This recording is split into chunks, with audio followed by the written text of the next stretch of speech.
After a car accident, he lost his memory.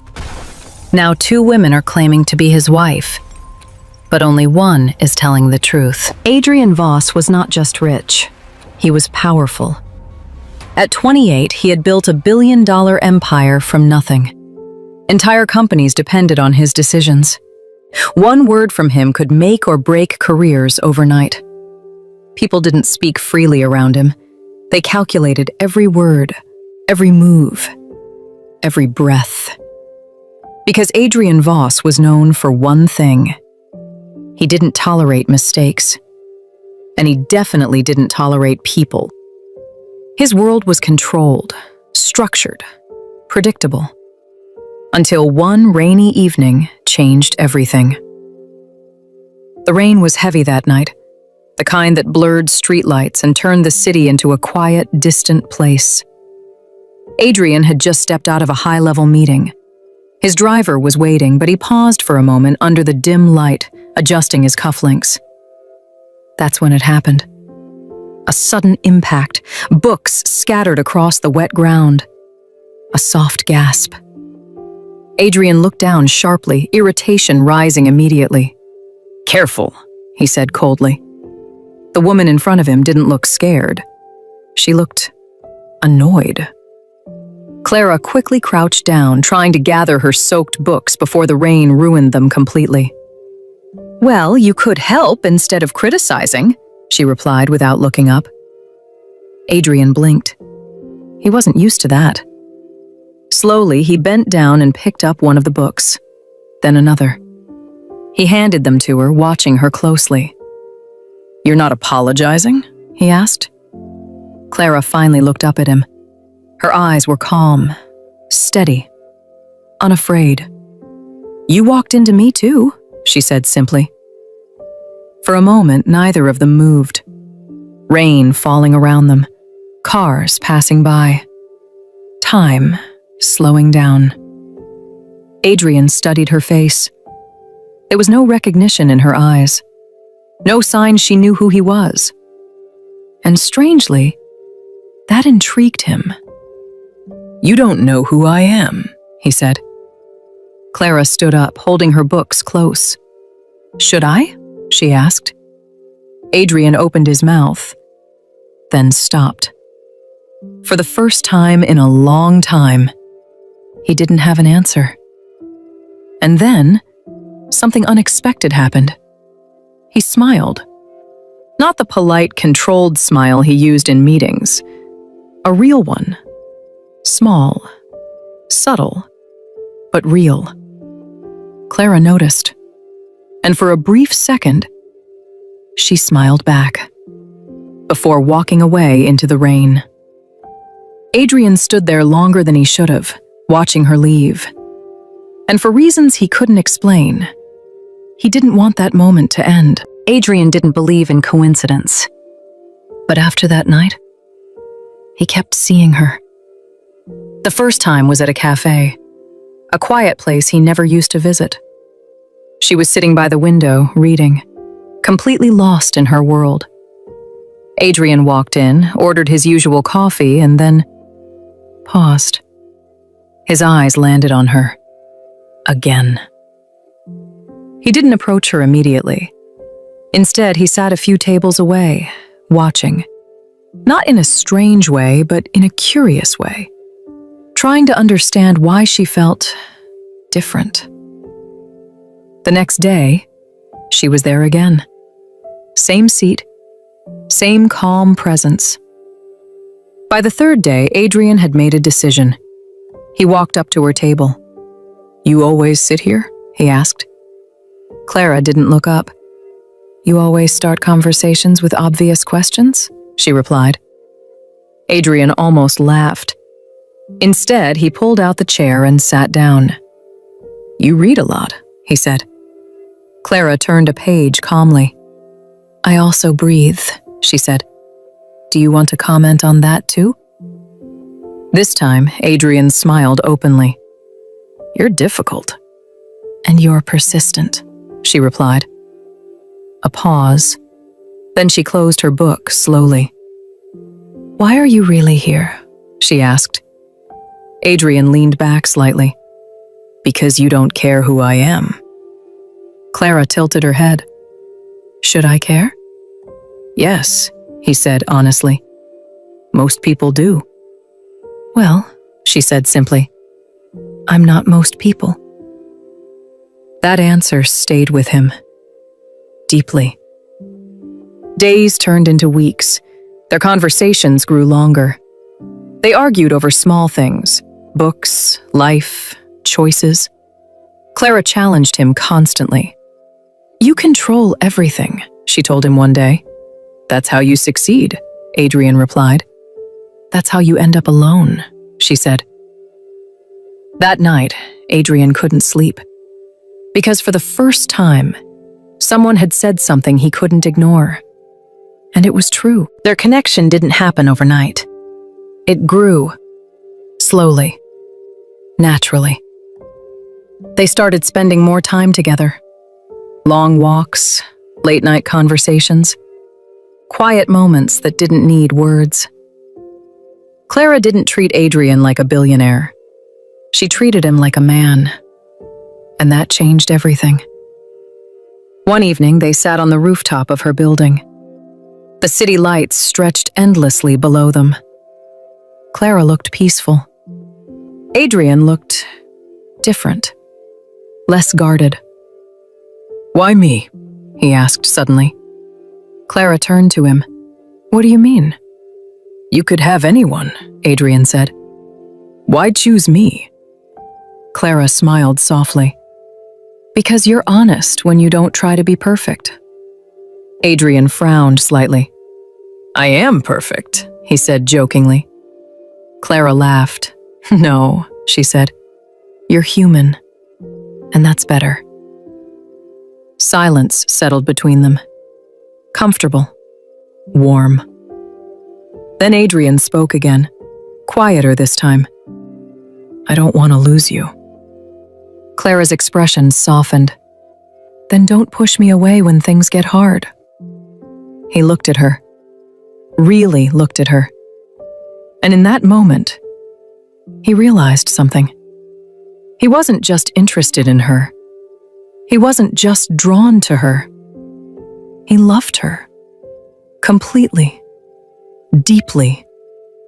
And for the first time, that scared him. Adrian didn't fall in love halfway. When he chose Clara, he chose her completely. But loving Clara wasn't always easy. She challenged him. She disagreed with him. She refused to let him hide behind his power. And that's exactly why he couldn't let her go. One evening, after a long argument, Clara stood by the window, arms crossed. You don't listen, she said quietly. Adrian sighed. I do listen. No, she replied. You wait for your turn to speak. That hit him, harder than he expected. Hours later, Adrian showed up at her apartment again. No warning, no call. Clara opened the door, surprised. Adrian? He stepped inside slowly, his usual confidence replaced with something softer.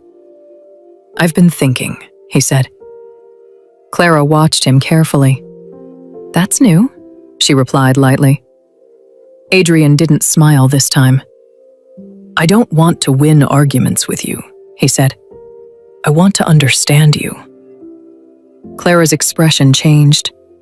Silence filled the room. Then Adrian reached into his pocket, pulled out a small ring. No dramatic setup, no speech prepared, just truth. Marry me, he said. Clara blinked, caught off guard. Just like that? Adrian nodded. I don't want perfect, he said. I want real.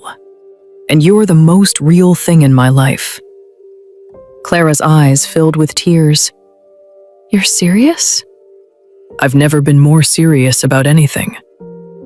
A long pause, then she smiled. I'll marry you. Their wedding was simple, private. No media, no business partners, just a few close people. And love. real love. Life after marriage wasn't perfect, but it was theirs. Adrian changed in ways no one expected. He started coming home early, canceled meetings just to spend time with her, sat quietly beside her while she read. One night, as rain poured outside, Clara leaned against him and whispered, "You're different with me." Adrian looked down at her. "That's because you're the only place I don't have to be strong." Clara smiled softly and held him closer. For the first time in his life, Adrian Voss felt at peace. Peace never lasts long in Adrian's world. A few months into his marriage with Clara, something unexpected happened. A major deal began to collapse. Adrian's company had been working on a high-stakes international expansion, one that could double his empire. But suddenly, everything started going wrong. Contracts delayed, partners withdrawing, internal strategies leaking. One evening, Adrian sat in his office, frustration written all over his face. "This doesn't make sense," he muttered, flipping through reports. His senior manager spoke carefully. "Sir, we may need outside help." Adrian looked up sharply. "I don't need help." "With respect," the manager continued, "this situation is unusual." A pause, then, "There's a consultant," the manager added. "She's known for handling complex corporate crises. Discreet, effective." Adrian leaned back slightly. "What's her name?" "Lena." At first, he refused. Adrian wasn't the type to bring outsiders into his business, but the situation worsened. And eventually, he agreed. The first time Lena walked into the boardroom, everything felt controlled. She was calm, confident, precise. She didn't try to impress. She didn't over-explain. She simply spoke. "Your issue isn't external," Lena said, reviewing the files. Adrian's eyes narrowed. "Then what is it?" She looked up. "It's internal." Silence filled the room. From that moment, she had his attention. Lena didn't arrive like a problem. She arrived like a solution.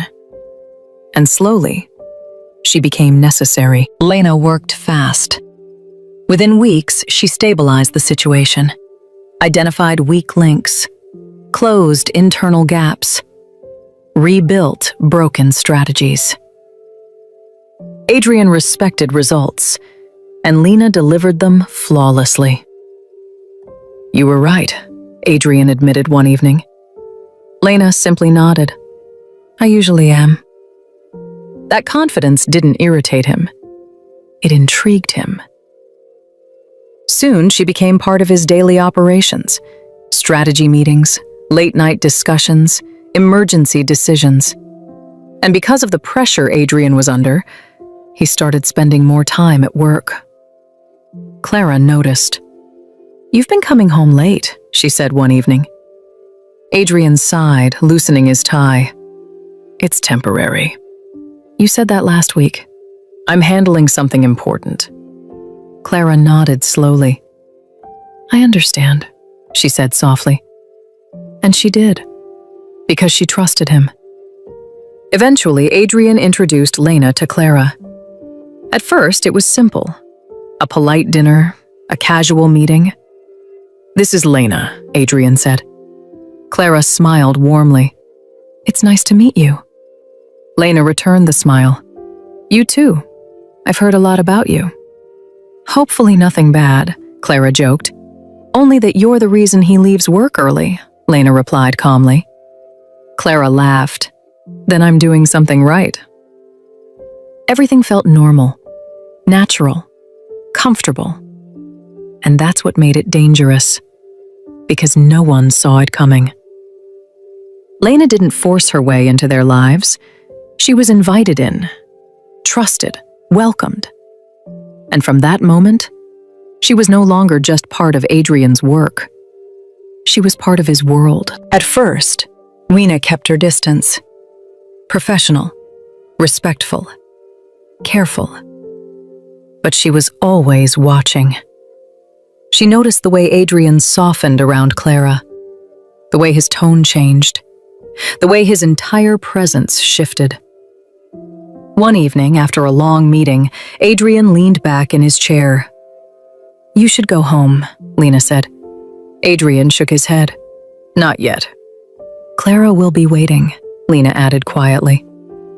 Adrian paused, then stood up. "You're right." That moment stayed with Lena, because it showed her something important. No matter how powerful Adrian was, his world revolved around Clara. And that became a problem. Not immediately, not obviously, but slowly it turned into something else. Lena began observing more closely. Their routines, their schedules, their habits. She learned when Clara left home, when Adrian stayed late, when they were together, when they weren't. And then she noticed something even more important. They weren't perfect. They argued, disagreed, misunderstood each other. And to Lena, that wasn't weakness. It was an opening. Because she understood one thing clearly. If something looks strong on the outside, you don't break it with force. You break it from within. And quietly, without anyone noticing, Lena began to plan. It didn't happen all at once. It happened slowly, carefully, almost invisibly. The first real crack came on a quiet evening. Adrian was in his office when his phone buzzed. A message from Clara. "I'm busy tonight. Don't wait for me." He frowned. That wasn't like her. But he said nothing. Later that night, Clara walked in early, smiling, relaxed. "I missed you," she said, walking toward him. Adrian stared at her. "You said you'd be busy." Clara blinked. "I didn't send anything." Adrian showed her the message. Her smile faded instantly. "I didn't send this." Adrian studied her carefully. "You're sure?" "Yes," she said firmly. "Adrian, I would never lie to you." He wanted to believe her. He really did. But something had already been planted. Days passed. Then another message, another inconsistency, another small confusion. And then, the photo. It came late at night. Unknown number. No message attached. Adrian opened it slowly. His expression changed instantly. Clara, sitting across from another man, laughing, relaxed, close. His jaw tightened. His grip on the phone hardened. When Clara walked in later, he didn't wait. "What is this?" he asked, showing her the image. Clara froze, her face drained of color. I don't know." "You don't know?" Adrian's voice rose. "I've never been there." "Then how does this exist?" he demanded. "I don't know." Her voice cracked. Her hands trembled. But Adrian was already pulling away. Because doubt, once it enters, it grows. That night they didn't sleep in the same room.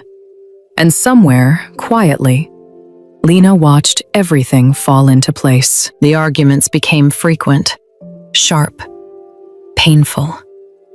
Every conversation turned into tension. Every silence felt heavy. One night, Clara stood in front of him, tears in her eyes. "Why won't you believe me?" she asked. Adrian ran his hand through his hair. "Because everything points to you." "There is no everything," she cried. "Someone is doing this." "Who?" Adrian demanded. "Who would do this?" Clara shook her head. "I don't know, but you have to trust me." Silence. Adrian looked at her. Really looked at her. And for a moment, he almost gave in. But then, the doubt returned. Stronger. "I don't know what to believe anymore," he said quietly. That broke her. Clara stepped back slowly, tears falling freely now. "So that's it?" she whispered. "You're choosing doubt over me?" Adrian didn't answer. And that silence said everything. Clara nodded slowly, her voice barely above a whisper. "I never thought you'd be the one to stop trusting me." She turned, walked into the bedroom, packed a small bag. Adrian didn't stop her. He couldn't. At the door, Clara paused. Without turning back, she said, "I'm not leaving because I don't love you." A tear fell. "I'm leaving because you don't." And then, she walked out. The door closed softly. But the silence that followed was louder than anything Adrian had ever heard. Daniel woke slowly. The world around him felt distant, blurred, unfamiliar. Voices echoed faintly in the background. He's waking up. Monitor his response. Keep him calm. His eyes opened. Bright white lights. A hospital ceiling. Machines beeping softly beside him. Adrian tried to move. Pain shot through his body. He winced slightly. Then he heard a voice. Soft. Familiar. Shaking. "Adrian." He turned his head slowly and saw her. Clara. Her eyes were swollen from crying, her hands trembling as she held onto the side of the bed. But Adrian's expression didn't change. He looked at her like a stranger. "Who are you?" he asked quietly. That question broke her. Clara froze. Her lips parted slightly, but no words came out. The doctor stepped in gently. "Mr. Voss, it's okay," he said calmly. "You've experienced a traumatic accident." Adrian frowned slightly. "What happened?" "You suffered a head injury," the doctor explained. "Right now you have what we call temporary memory loss." Adrian's eyes shifted slightly. "Temporary?" "Yes," the doctor nodded. "You've lost memories from the past 2 years, but this is not permanent." He spoke clearly, reassuringly. "Your memory may return gradually, within days or weeks. Sometimes certain triggers help bring it back." Clara held on to those words. Temporary.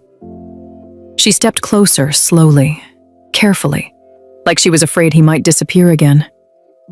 "Adrian," she whispered softly. But this time, her voice was different. Not demanding, not forcing. Gentle, patient.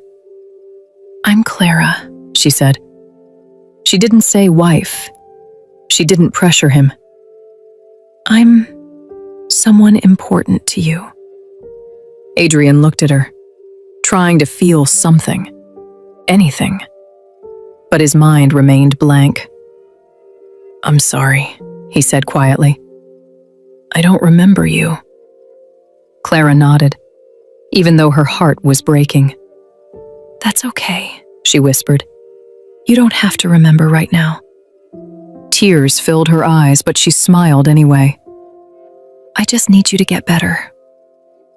Days passed. Clara stayed. Not as a wife demanding recognition, but as someone who loved him quietly. She read to him, sat beside him in silence, helped him through small things, never forcing memories, never overwhelming him. One evening, as rain tapped softly against the hospital window, Adrian glanced at her. "You come here every day," he said. Clara smiled faintly. "Yes." "Why?" he asked.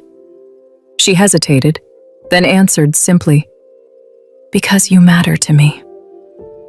Adrian looked at her for a long moment, and though his mind remembered nothing, his heart felt something. The hospital room was quiet that morning. Adrian sat upright, still weak, still trying to understand a life he couldn't remember. Everything felt distant, unfamiliar. The door opened gently. Lena walked in. She wasn't rushed. She wasn't emotional. She was calm, confident, like she belonged there. "Good morning," she said softly, walking toward him. Adrian looked at her.